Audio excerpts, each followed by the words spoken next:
Hello guys, welcome to VJ Chill Bros. അപ്പോൾ ഇന്നത്തെ നമ്മുടെ ഡിഷ് എന്ന് പറയുമ്പോൾ മാമ്പഴ പുളിശ്ശേരി. മാമ്പഴത്തിൻ്റെ സീസണൊക്കെ ആയല്ലോ, അപ്പോൾ കുറച്ച് മാങ്ങ കിട്ടിയ കാരണം കൊണ്ട് മാമ്പഴ പുളിശ്ശേരി ഉണ്ടാക്കാമെന്ന് വിചാരിച്ചു. അപ്പോൾ സ്റ്റാർട്ട് ചെയ്യാം. അതിന് ഒരു 5-6 മാമ്പഴം തൊലി ചെത്തിയത് എടുത്തിട്ടുണ്ട്. അതിൽ 2 ടീസ്പൂണ് മഞ്ഞൾപ്പൊടി, അതേപോലെ ഒരു ചെറിയ ടീസ്പൂണ് റെഡ് ചില്ലി പൗഡർ എടുത്തിട്ടുണ്ട്. സാധാരണ റെഡ് ചില്ലി പൗഡർ ഇടാറില്ല, പക്ഷെ ഞാൻ കുറച്ച് എരിവൊക്കെ ഉള്ള കാരണം കൊണ്ട് അതിട്ടു. പിന്നെ കറിവേപ്പില ആഡ് ചെയ്യുക, ഉപ്പ് ആവശ്യമനുസരിച്ചിട്ട് ആഡ് ചെയ്യുക. പിന്നെ അതിൽ വെള്ളം ഇട്ടിട്ട് മാങ്ങ വേവിക്കാനായിട്ട് വയ്ക്കുക. പിന്നെ ഒരു അരമുറി തേങ്ങ, 2 പിടി തേങ്ങ എടുക്കുക. ഒരു അരപ്പുണ്ടാക്കണം നമുക്ക്. അപ്പോൾ 2 കൈപ്പിടിയിൽ തേങ്ങ എടുത്തിട്ട് അതിൽ 3-4 നെയ്മുളക് ആഡ് ചെയ്യുന്നുണ്ട്, കറിവേപ്പില ആഡ് ചെയ്യുന്നുണ്ട് കുറച്ച്. പിന്നെ ഒരു ചെറിയ ടീസ്പൂണ് ജീരകം ആഡ് ചെയ്യുന്നുണ്ട്. പിന്നെ ഒരു ചെറിയ ടീസ്പൂണ് കുരുമുളക്, മുഴുവൻ കുരുമുളക് ആഡ് ചെയ്യുന്നുണ്ട്. ഉപ്പ് ഒരു ചെറിയ നുള്ള് ആഡ് ചെയ്യുന്നുണ്ട്. പിന്നെ മാങ്ങ ഒന്ന് തിളച്ച് പോകാനായിട്ട് സമയം എടുക്കും. അത് നമ്മുടെ അരപ്പ് റെഡിയാക്കിയിട്ടുണ്ട് മിക്സിയിൽ. അപ്പോൾ അത് രണ്ടും മിക്സ് ചെയ്യുക. ഒരു 10 മിനിറ്റിൻ്റെ അടുത്ത് മാങ്ങ നല്ലോണം വെട്ടിയിൽ തിളഞ്ഞ് വരുമ്പോൾ ഈ മിക്സ് അതിൽ ആഡ് ചെയ്യുക.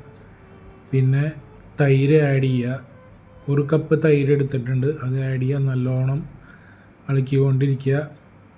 അങ്ങനെ പുളിശ്ശേരി കാച്ചാനായിട്ട് കുറച്ച് വെളിച്ചെണ്ണ എടുക്കുക. അതിലൊരു ടീസ്പൂണ് കടുകിടുക, ഒരു 1/2 ടീസ്പൂൺ ഉലുവ ആഡ് ചെയ്യുക. പിന്നെ കറി ലീവ്സ് ആഡ് ചെയ്യുക.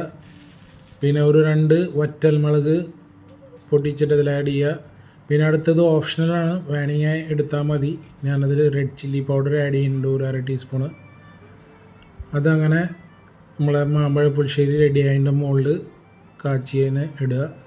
പിന്നെ അത് ചോറിൻ്റെ ഒപ്പമാണ് മാമ്പഴ പുളിശ്ശേരി കഴിക്കാനായിട്ട് ഉദ്ദേശിക്കുന്നത്. അപ്പോൾ അങ്ങനെ പ്രസൻറ്റേഷൻ പരിപാടി അങ്ങനെ നടക്കുന്നു. അങ്ങനെ ഇവിടെ സാധാരണ നോർമൽ മാമ്പഴ പുളിശ്ശേരി റെഡി ആയിട്ടുണ്ട്. ഇതിൽ കുറച്ച് സുറുവെള്ളം ആയിട്ടുണ്ട്. ഞാൻ ആ തൈരിൽ കുറച്ച് വെള്ളം ഒഴിച്ചിട്ടുണ്ട്. അപ്പോൾ നിങ്ങൾക്ക് കട്ടി കൂടുതൽ വേണമെങ്കിൽ തൈരിൽ വെള്ളം ചേർക്കാൻ നിൽക്കണ്ട, അപ്പോൾ ആ കട്ടി കിട്ടും. പിന്നെ ശർക്കര ആഡ് ചെയ്തിട്ടില്ല ഇതിൽ, അപ്പോൾ നിങ്ങൾക്ക് അതും കൂടി വേണമെങ്കിൽ ആഡ് ചെയ്യാം.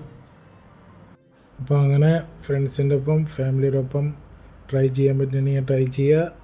അപ്പോൾ സ്വയം എൻ്റെ ഡിഷിനെ പുകഴ്ത്തി പറയുന്ന പരിപാടി എനിക്കില്ല. അപ്പോൾ കണ്ടിട്ട് ഉണ്ടാക്കാനായിട്ട് തോന്നുകയാണെങ്കിൽ ഉണ്ടാക്കുക. അപ്പോൾ നമ്മുടെ ഫഫ കഴിക്കുന്ന പോലത്തെ ക്യാമറയുടെ മുന്നിൽ ഡീസൻ്റായിട്ട് കഴിക്കുന്നു. ക്യാമറ ക്ലോസ് ചെയ്ത് കഴിഞ്ഞാൽ പിന്നെ നമ്മുടെ അറിയാലോ, പറയണ ആവശ്യമില്ലല്ലോ. അപ്പോൾ അങ്ങനെ so you just make it and enjoy. Stay tuned for next videos. Do support us. Thanks for watching. Have a nice day.